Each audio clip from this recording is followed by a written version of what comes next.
तो चलिए आज आधुनिक भारत के एक ऐसे महान निर्माता की कहानी जानते हैं जिनकी असली ताकत उनकी विनम्रता में थी। एक ऐसी शख्सियत जो देश के सर्वोच्च पद पर तो रहे, लेकिन उन्होंने हमेशा सादगी का जीवन जिया। सोचिए, ये शब्द महात्मा गांधी के थे और वो भी डॉक्टर राजेंद्र प्रसाद के लिए। ये दिखाता है कि गांधी जी उन पर कितना गहरा विश्वास करते थे। यही विश्वास उस इंसान का सार था जो आगे चलकर भारत के पहले राष्ट्रपति बने। उनकी इस महान विरासत को समझने के लिए हमें उनकी जड़ों तक जाना होगा। मतलब ये देखना होगा कि उनकी शुरुआत कैसी थी, जो एक बेहद सादे, आध्यात्मिक और सेवा से भरे जीवन में थी।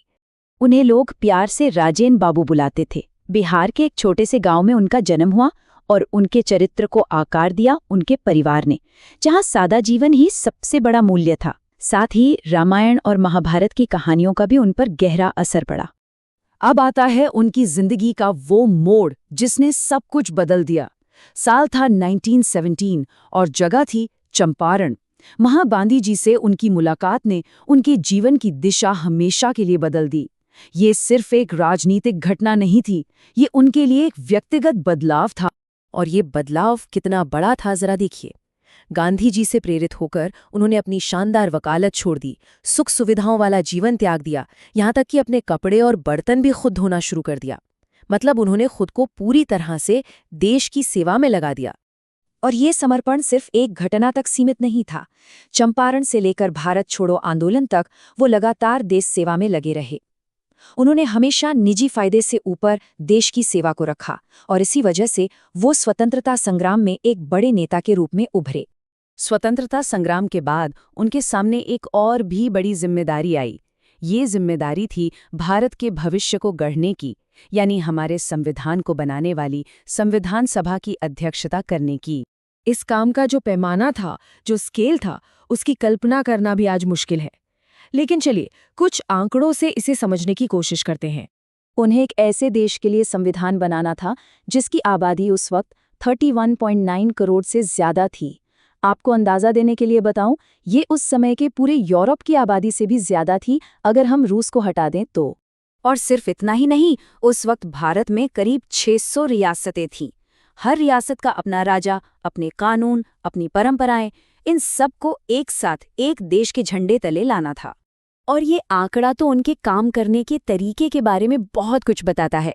संविधान के ड्राफ्ट पर कुल 7,635 संशोधन पेश किए गए और उन्होंने हर एक पर धैर्य के साथ बहस करवाई ताकि हर आवाज को सुना और समझा जा सके।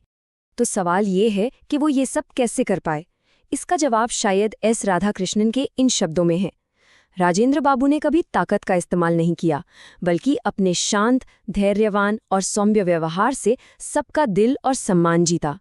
संविधान बनाने का ये मुश्किल काम पूरा करने के बाद ये तो जाहिर ही था कि देश के पहले राष्ट्रपति के लिए उनसे बेहतर कोई विकल्प नहीं हो सकता था। वो सर्वसम्मति से चुने गए और 2 कार्यकाल तक इस पद पर रहे। राष्ट्रपति के तौर पर उन्होंने सिर्फ एक पद नहीं संभाला, बल्कि इस पद की गरिमा को स्थापित किया।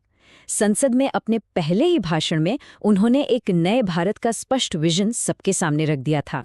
तो उनके लिए स्वतंत्रता का मतलब क्या था? ये सिर्फ राजनीतिक आज़ादी नहीं थी, वो इसे आर्थिक तरक्की, सामाजिक न्याय और सबसे बढ़कर राष्ट्रीय एकता की नींव मानते थे। उनका सपना एक ऐसे भारत का था जहां जाति और धर्म के भेद खत्म हो जाए।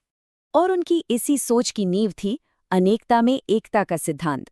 वो मानते थे कि भारत की असली ताकत उसकी अलग अलग संस्कृतियों, भाषाओं और धर्मों को एक साथ लेकर चलने की क्षमता में ही है। लेकिन उनकी विरासत सिर्फ उनके बड़े बड़े कामों तक ही सीमित नहीं है। शायद उनकी सबसे बड़ी विरासत वो मिसाल है जो उन्होंने अपने चरित्र से पेश की। सोचकर देखिए, देश के सबसे बड़े घर राष्ट्रपति भवन में 12 साल रहने के बाद वो वापस बिहार के एक छोटे से आश्रम में एक साधारण जिंदगी जीने चले गए। ये दिखाता है कि उन्हें सत्ता का कोई मोह नहीं था, वो सिर्फ सेवा करना जानते थे। उनका पूरा जीवन ही इन गांधीवादी मूल्यों का एक जीता जागता उदाहरण था। सत्य, अहिंसा, सादा जीवन, सेवा और विनम्रता। वो मानते थे कि देश और व्यक्ति दोनों की भलाई के लिए ये सिद्धांत बहुत जरूरी हैं। और ये सब हमें एक बहुत ही गहरे सवाल पर लाकर खड़ा करता है, जिस पर खुद डॉक्टर प्रसाद ने भी बहुत सोचा था। सवाल यह है कि किसी देश की कामयाबी के लिए ज्यादा जरूरी क्या है, अच्छे कानून या अच्छे नेता? इसका जवाब शायद खुद डॉक्टर प्रसाद के शब्दों से बेहतर कोई नहीं दे सकता। उनका मानना था कि किसी देश का भविष्य सिर्फ अच्छे कानूनों या एक शानदार संविधान पर निर्भर नहीं करता, बल्कि ये उन लोगों के चरित्र पर निर्भर करता है जिन्हें उस संविधान को चलाने के लिए चुना जाता है। अगर लोग अच्छे हैं तो वो एक बुरे सिस्टम को भी सुधार सकते हैं।